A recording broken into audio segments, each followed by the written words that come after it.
Well, what are you going to do about that impossible avalanche? The fur coat is not going to be in that kind of danger, and neither am I.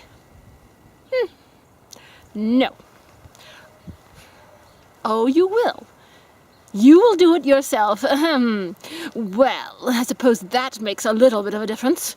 But what other compensation does the fur coat get? And I? See, this is the good part. This is where I get something good.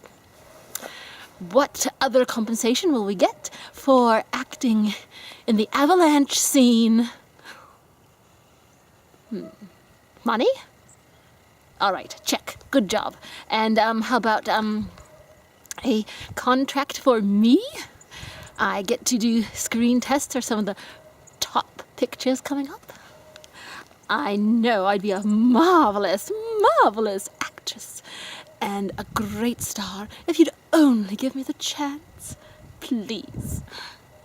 I'd be most grateful. All right. An extra $1,000 for the coat, and an extra $1,000 for me, and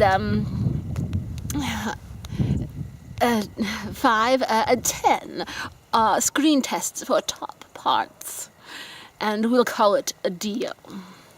After all, it's just an avalanche. I mean, what can go wrong in an avalanche? Just think about that one for a little bit. Oh, it's time for the shot. It's the last shot of the picture, and we've got to get it right. Then we go back to the States and leave the Antarctic. I'll be sorry to see the Antarctic go. And we really didn't find vegetation. It's just that in the movie, that's what happens. All right, here we go. Avalanche time!